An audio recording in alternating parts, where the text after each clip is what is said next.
The main hangar here at Boeing is huge, 600,000 square feet, the largest freestanding hangar in the world.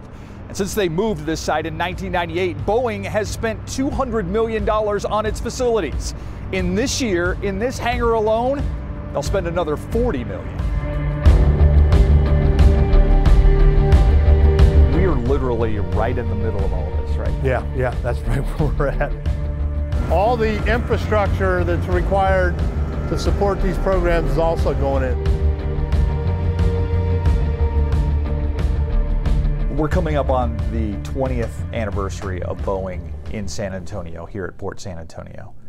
What would you say to people who are wondering what the future is for Boeing here? I would say, one, we are excited that we've been here and had a presence for 20 years. We love being a part of the fabric of this community. But the future is bright, I would say. We've signed another lease. We're in the 4th year of another lease that extends us through 2029. And probably the most exciting thing about that going forward is the growth.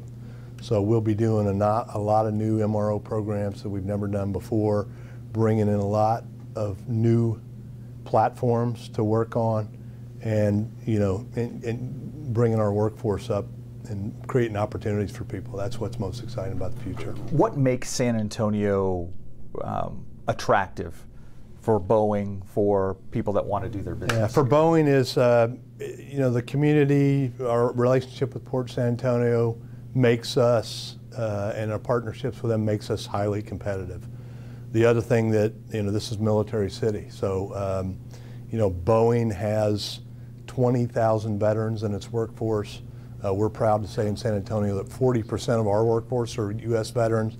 So our affiliations with Joint Base San Antonio and Military City make it a great place to recruit talent. What is going on here? I mean, you talked, people drive by, on 90, people drive by on General Hutnell. They see a lot of activity out here. Yeah. But give us more details on what is happening at Boeing. So traditionally we've been engaged in heavy maintenance for U.S. Executive Fleet and C-17. Along the way in our past history, we've had franchise programs like KC-135, C-130, KC-10. Today our bread and butter is U.S. Executive Fleet and C-17. Going forward, as you've seen in the news, obviously VC-25B and the next gen executive fleet will come here for modification and test.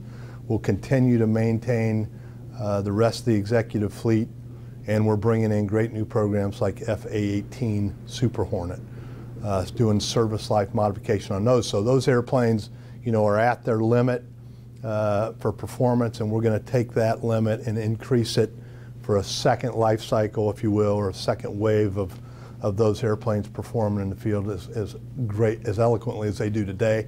And then we'll eventually start modding those airplanes with longer fuel capabilities, more communications, cockpit upgrades. But so really it's about the new programs. Additionally, we'll have new programs like other commercial derivative type aircraft that are on Boeing 7 Series platforms, but serve a number of other capabilities for both domestic and international customers. What's the change? Like, is it the market that is just hot right now? Yeah, we have since last June joined a new division in Boeing called Boeing Global Services. We've traditionally had Boeing Commercial and Boeing Defense, so we now have Boeing Global Services. There's an enormous market out there. What we value to be about $2.7 trillion of market value out there in sustaining aircraft and servicing aircraft. And Boeing Global Services has positioned itself to compete in that market, and that's what makes San Antonio unique and important in that mission. How exciting is this for you as the head of this operation? Hugely exciting, and I've said it before, we're all about doing the work, keeping the warfighters and supporting our commercial customers, but going from a site who's typically only been at about 60% at its capacity to filling it up and going to about 95% capacity and sustaining that, for 10 or 15 years is wildly exciting to us. You're having to turn business away.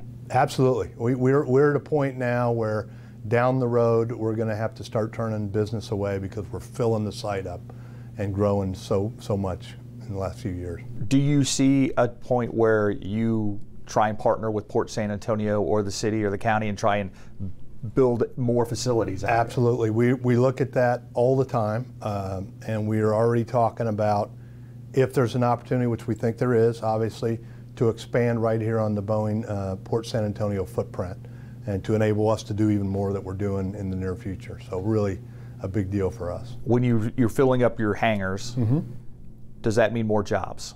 Absolutely. We'll almost double the size of our workforce in the next 18 months. Give me numbers on that. What is that? Well, we employ probably 4,000 workers in Texas today.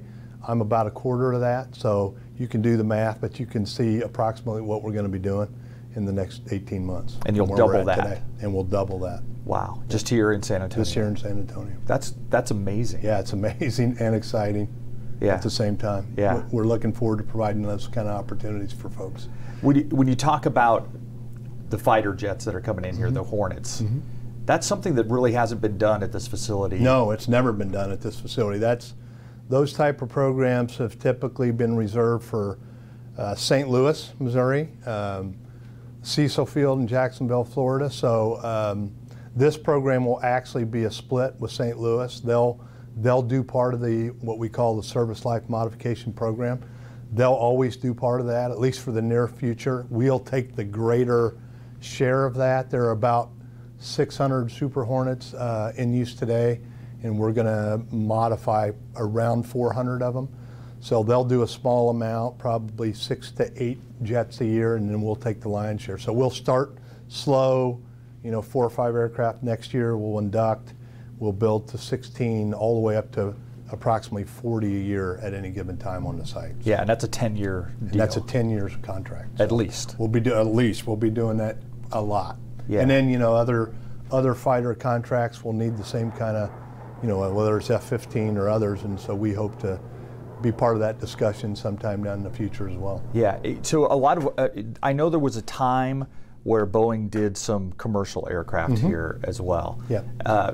Do you see that coming back as well? Absolutely. We did, back in the 2012 timeframe, we did some 747, 787, what we call CI&I work, change in corp and refurb.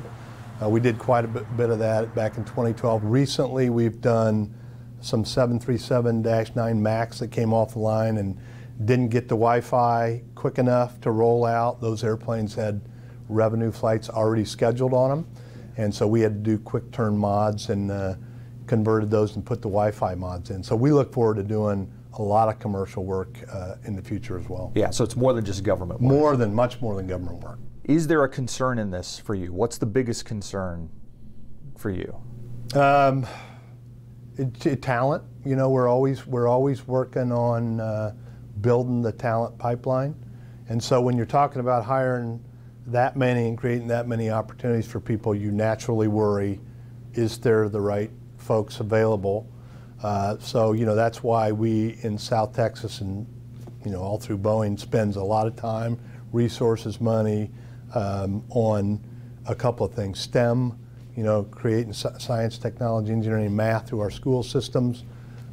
We work heavily with veterans to get veterans prepared once they get out of their military career, to prepare them for opportunities. Those are some of the ways, working with trade schools like Hallmark and those schools, to just keep building that pipeline so that when we're ready for this kind of growth, people are there and ready to jump in and do the work. Yeah.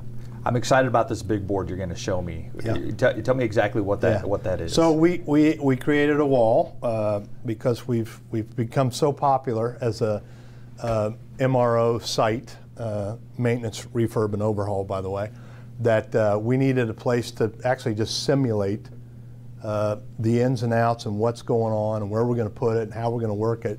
So we basically created a wall that's to scale, all sizes of aircraft to scale, and the facilities are to scale, so we can basically model new work and where we're going to put things and how things are going to move through the factory. So it's kind of like watching a concert when you got a lot of moving airplanes moving from position to position, you need to be able to model it. So that's what DeWall is all about. So if my math is correct, when you've got a quarter of the 4,000 workforce here, you have about 1,000 workers here. Approximately. You're talking about adding 1,000 approximately over how much time?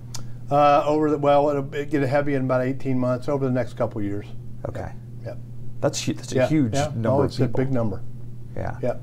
What's your final message to people in San Antonio that maybe aren't familiar with Boeing and what you do here and what's going on? That we're proud of our heritage. We're proud of our workforce. We love being a part of this community, and we plan to stay a part of this community for many years to come. Awesome. Jay, that's all the questions I have. I appreciate it. Thank you.